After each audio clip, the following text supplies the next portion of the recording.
Section 23 of Lovecraft's Influences and Favourites. Recording by Peter Yearsley. Fishhead by Irving S. Cobb. It goes past the powers of my pen to try to describe Reelfoot Lake for you, so that you, reading this, will get the picture of it in your mind as I have it in mine. For Reelfoot Lake is like no other lake that I know anything about. It is an afterthought of creation. The rest of this continent was made and had dried in the sun for thousands of years, for millions of years for all I know, before Reelfoot came to be. It's the newest big thing in nature on this hemisphere probably, for it was formed by the great earthquake of 1811, just a little more than 100 years ago. That earthquake of 1811 surely altered the face of the earth on the then far frontier of this country. It changed the course of rivers. It converted hills into what are now the sunk lands of 3 states, and it turned the solid ground to jelly, and made it roll in waves like the sea. And in the midst of the reaching of the land and the vomiting of the waters, it depressed to varying depths a section of the earth crust 60 miles long, taking it down, trees, hills, hollows and all. And a crack broke through to the Mississippi River, so that for 3 days the river ran upstream, filling the whole. The result was the largest lake south of the Ohio, lying mostly in Tennessee, but extending up across what is now the Kentucky line, and taking its name from a fancied resemblance in its outline to the splay, reeled foot of a cornfield negro. Niggerwood Swamp, not so far away, may have got its name from the same man who christened Reelfoot, at least so it sounds. Reelfoot is, and has always been, a lake of mystery. In places it is bottomless. Other places, the skeletons of the cypress trees that went down when the earth sank, still stand upright, so that if the sun shines from the right quarter and the water is less muddy than common, a man peering face downward into its depths sees, or thinks he sees, down below him the bare top limbs upstretching like drowned men's fingers, all coated with the mud of years and bandaged with pennons of the green lake slime. In still other places the lake is shallow for long stretches, no deeper than breast deep to a man, but dangerous because of the weed growths and the sunken drifts which entangle a swimmer's limbs. Its banks are mainly mud, its waters are muddied too, being a rich coffee colour in the spring and a copperish yellow in the summer, and the trees along its shore are mud-coloured, clear up to their lower limbs after the spring floods, when the dried sediment covers their trunks with a thick, scrofulous-looking coat. There are stretches of unbroken woodland around it, and slashes where the cypress knees rise countlessly, like headstones and footstones for the dead snags that rot in the soft ooze. There are deadenings with the lowland corn growing high and rank below, and the bleached, fire-blackened, girdled trees rising above, barren of leaf and limb. There are long, dismal flats, where in the spring the clotted frog spawn clings like patches of white mucus among the weed stalks, and at night the turtles crawl out to lay clutches of perfectly round white eggs with tough, rubbery shells in the sand.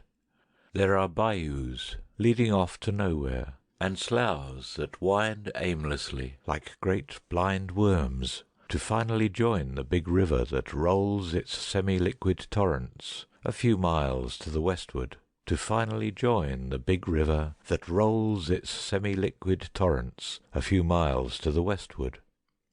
So Reelfoot lies there flat in the bottoms, freezing lightly in the winter, steaming torridly in the summer, swollen in the spring when the woods have turned a vivid green, and the buffalo gnats by the million and the billion fill the flooded hollows with their pestilential buzzing, and in the fall ringed about gloriously with all the colours which the first frost brings, gold of hickory, yellow russet of sycamore, red of dogwood and ash, and purple-black of sweet gum.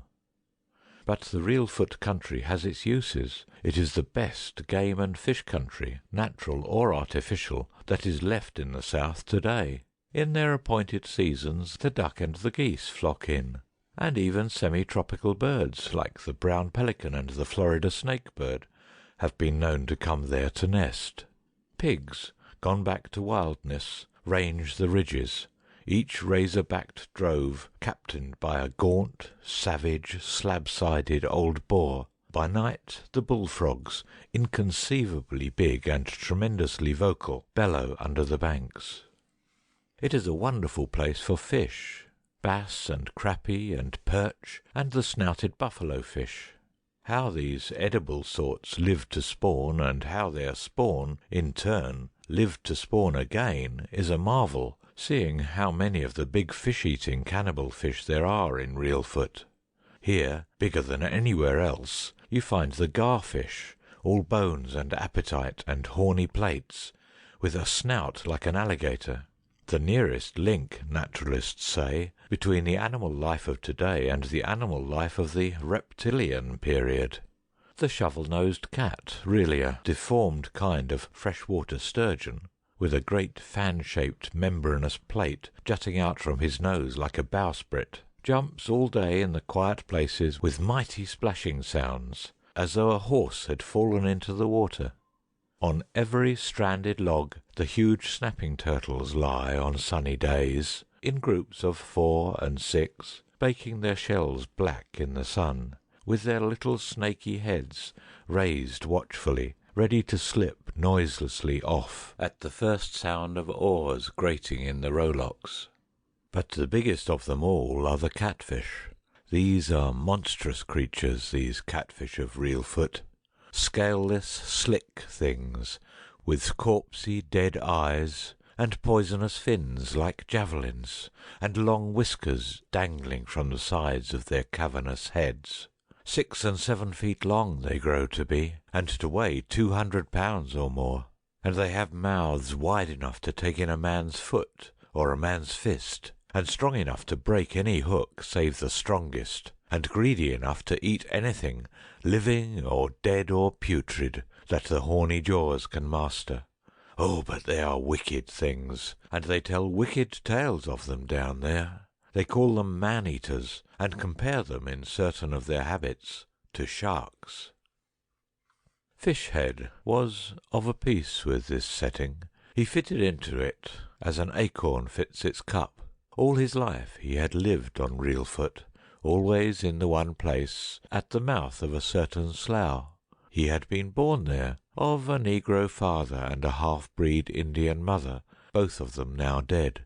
And the story was that before his birth his mother was frightened by one of the big fish, so that the child came into the world most hideously marked. Anyhow, Fishhead was a human monstrosity, the veritable embodiment of nightmare. He had the body of a man, a short, stocky, sinewy body, but his face was as near to being the face of a great fish as any face could be and yet retain some trace of human aspect. His skull sloped back so abruptly that he could hardly be said to have a forehead at all. His chin slanted off right into nothing.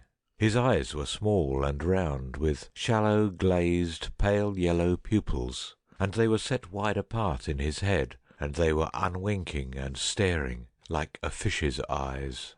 His nose was no more than a pair of tiny slits in the middle of the yellow mask. His mouth was the worst of all. It was the awful mouth of a catfish, lipless and almost inconceivably wide, stretching from side to side. Also, when Fishhead became a man grown, his likeness to a fish increased, for the hair upon his face grew out into 2 tightly kinked slender pendants that drooped down either side of the mouth, like the beards of a fish. If he had any other name than Fishhead, none excepting he knew it. As Fishhead he was known, and as Fishhead he answered. Because he knew the waters and the woods of Reelfoot better than any other man there, he was valued as a guide by the city men who came every year to hunt or fish. but there were few such jobs that Fishhead would take. Mainly he kept to himself, tending his corn patch, netting the lake, trapping a little, and in season pot hunting for the city markets. His neighbours, ague-bitten whites and malaria-proof negroes alike, left him to himself. Indeed, for the most part they had a superstitious fear of him. So he lived alone, with no kith nor kin, nor even a friend, shunning his kind and shunned by them. His cabin stood just below the state line, where mud slough runs into the lake. It was a shack of logs, the only human habitation for 4 miles up or down. Behind it, the thick timber came shouldering right up to the edge of Fishhead's small truck patch, enclosing it in thick shade, except when the sun stood just overhead. He cooked his food in a primitive fashion outdoors, over a hole in the soggy earth, or upon the rusted red ruin of an old cook stove, and he drank the saffron water of the lake out of a dipper made of a gourd, faring and fending for himself, a master hand at skiff and net, competent with duck gun and fish spear, yet a creature of affliction and loneliness, part savage, almost amphibious, set apart from his fellows, silent and suspicious. In front of his cabin jutted out a long, fallen cottonwood trunk, lying half in and half out of the water, its topside burnt by the sun, and worn by the friction of Fishhead's bare feet until it showed countless patterns of tiny scrolled lines, its underside black and rotted and lapped at unceasingly by little waves like tiny licking tongues. Its farther end reached deep water, and it was a part of Fishhead, for no matter how far his fishing and trapping might take him in the daytime, sunset would find him back there, his boat drawn up on the bank, and he on the outer end of this log. From a distance men had seen him there many times, sometimes squatted, motionless as the big turtles that would crawl upon its dipping tip in his absence, sometimes erect and vigilant like a creek crane, his misshapen yellow form outlined against the yellow sun, the yellow water, the yellow banks, all of them yellow together.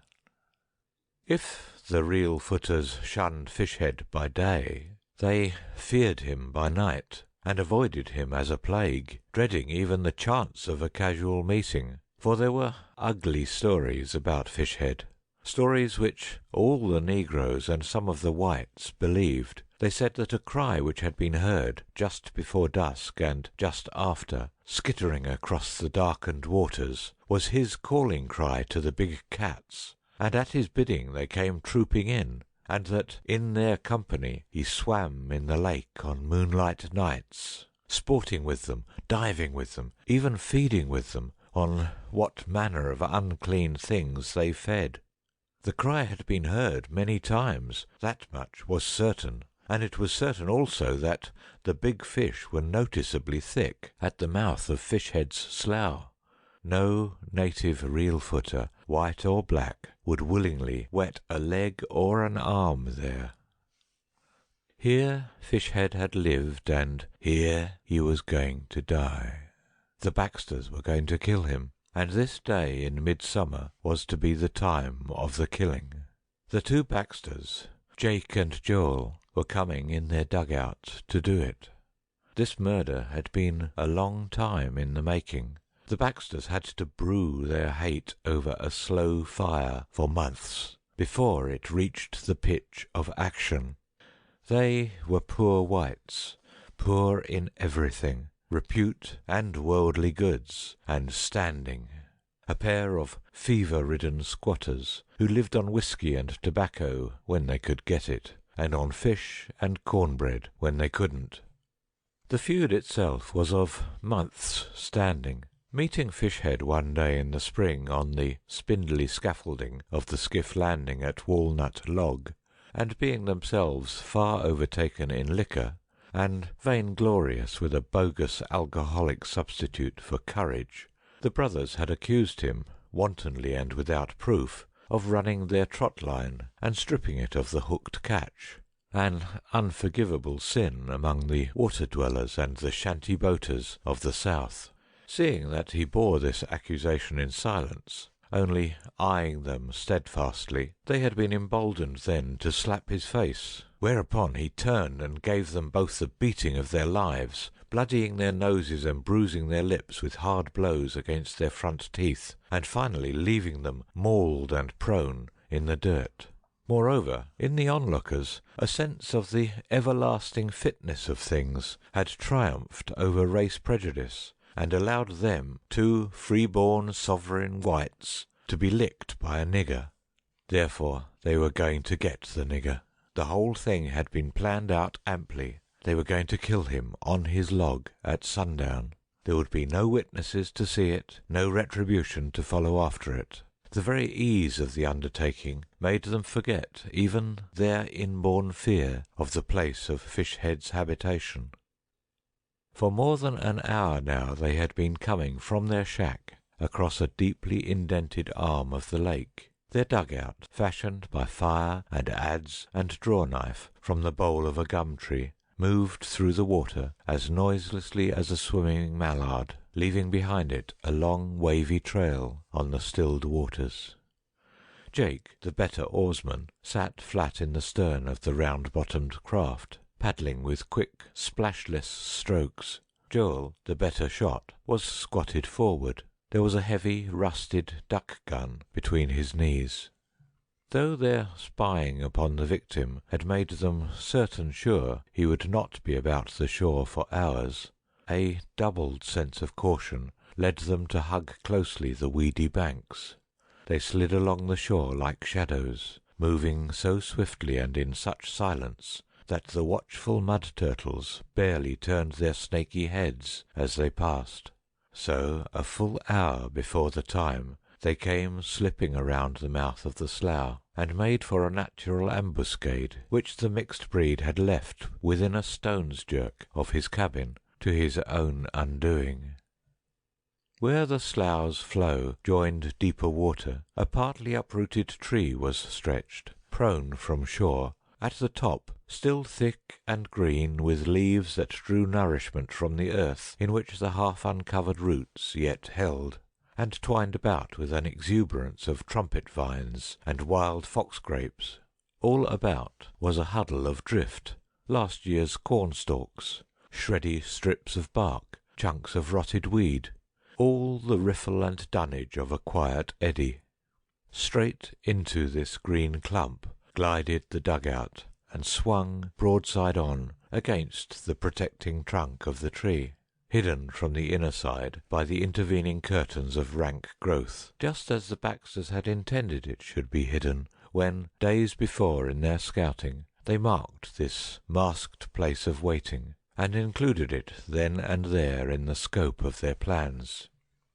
There had been no hitch or mishap. No one had been abroad in the late afternoon to mark their movements, and in a little while Fishhead ought to be due.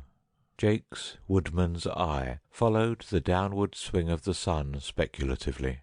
The shadows thrown shoreward lengthened and slithered on the small ripples. The small noises of the coming night began to multiply.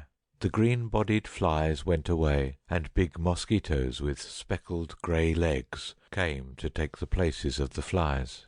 The sleepy lake sucked at the mud banks with small mouthing sounds, as though it found the taste of the raw mud agreeable. A monster crawfish, big as a chicken lobster, crawled out of the top of his dried mud chimney and perched himself there, an armoured sentinel on the watchtower. Bullbats began to flicker back and forth above the tops of the trees. A pudgy muskrat, swimming with head up, was moved to sidle off briskly as he met a cottonmouth moccasin snake, so fat and swollen with summer poison that it looked almost like a legless lizard as it moved along the surface of the water in a series of slow, torpid S's. Directly above the head of either of the waiting assassins, a compact little swarm of midges hung, holding to a sort of kite-shaped formation. A little more time passed, and Fishhead came out of the woods at the back, walking swiftly with a sack over his shoulder. For a few seconds his deformities showed in the clearing, then the black inside of the cabin swallowed him up. By now the sun was almost down. Only the red nub of it showed above the timberline across the lake, and the shadows lay inland a long way. Out beyond, the big cats were stirring, and the great smacking sounds as their twisted bodies leapt clear and fell back in the water came shoreward in a chorus. But the two brothers in their green covert gave heed to nothing except the one thing upon which their hearts were set, and their nerves tensed. Joel gently shoved his gun barrels across the log, cuddling the stock to his shoulder, and slipping 2 fingers caressingly back and forth upon the triggers. Jake held the narrow dugout steady by a grip upon a foxgrape tendril. A little wait, and then the finish came. Fishhead emerged from the cabin door and came down the narrow footpath to the water and out upon the water on his log. He was barefooted and bareheaded. His cotton shirt opened down the front to show his yellow neck and breast. His dungaree trousers, held about his waist by a twisted tow string. His broad splay feet, with the prehensile toes outspread, gripped the polished curve of the log as he moved along its swaying, dipping surface, until he came to its outer end and stood there erect, his chest filling, his chinless face lifted up, and something of mastership and dominion in his poise. And then his eye caught what another's eyes might have missed, the round twin ends of the gun barrels, the fixed gleams of Joel's eyes, aimed at him through the green tracery. In that swift passage of time, too swift almost to be measured by seconds, realization flashed all through him, and he threw his head still higher, and opened wide his shapeless trap of a mouth, and out across the lake he sent skittering and rolling his cry. And in his cry was the laugh of a loon, and the croaking bellow of a frog, and the bay of a hound, all the compounded night noises of the lake. And in it, too, was a farewell, and a defiance, and an appeal. The heavy roar of the duck gun came. At 20 yards, the double charge tore the throat out of him. He came down, face forward, upon the log, and clung there, his trunk twisting distortedly, his legs twitching and kicking like the legs of a speared frog, his shoulders hunching and lifting spasmodically as the life ran out of him all in one swift, coursing flow. His head canted up between the heaving shoulders. His eyes looked full on the staring face of his murderer, and then the blood came out of his mouth, and Fishhead, in death, still as much fish as man, slid, flopping, head first, off the end of the log, and sank face downward slowly, his limbs all extended out. One after another, a string of big bubbles came up, to burst in the middle of a widening reddish stain on the coffee-coloured water. The brothers watched this, held by the horror of the thing they had done, and the cranky dugout, tipped far over by the recoil of the gun, took water steadily across its gunwale, and now there was a sudden stroke from below upon its careening bottom, and it went over, and they were in the lake. But shore was only 20 feet away, the trunk of the uprooted tree only 5. Joel, still holding fast to his hot gun, made for the log, gaining it with one stroke. He threw his free arm over it and clung there, treading water, as he shook his eyes free. Something gripped him, some great sinewy, unseen thing, gripped him fast by the thigh, crushing down on his flesh. He uttered no cry, but his eyes popped out, and his mouth set in a square shape of agony, and his fingers gripped into the bark of the tree like grapples. He was pulled down and down by steady jerks, not rapidly, but steadily, so steadily, and as he went, his fingernails tore 4 little white strips in the tree bark. His mouth went under, next his popping eyes, then his erect hair, and finally his clawing, clutching hand, and that was the end of him. Jake's fate was harder still, for he lived longer long enough to see Joel's finish. He saw it through the water that ran down his face, and, with a great surge of his whole body, he literally flung himself across the log, and jerked his legs up high into the air to save them. He flung himself too far, though, for his face and chest hit the water on the far side, and out of this water rose the head of a great fish, with the lake slime of years on its flat black head, its whiskers bristling, its corpsey eyes alight, its horny jaws closed and clamped in the front of Jake's flannel shirt. His hand struck out wildly, and was speared on a poisoned fin, and, unlike Joel, he went from sight with a great yell and a whirling and a churning of the water that made the cornstalks circle on the edges of a small whirlpool. But the whirlpool soon thinned away into widening rings of ripples, and the cornstalks quit circling and became still again, and only the multiplying night noises sounded about the mouth of the slough.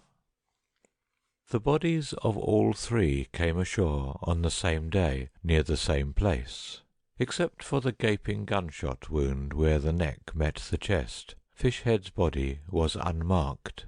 But the bodies of the two Baxters were so marred and mauled that the real footers buried them together on the bank without ever knowing which might be Jake's and which might be Joel's. End of Fishhead.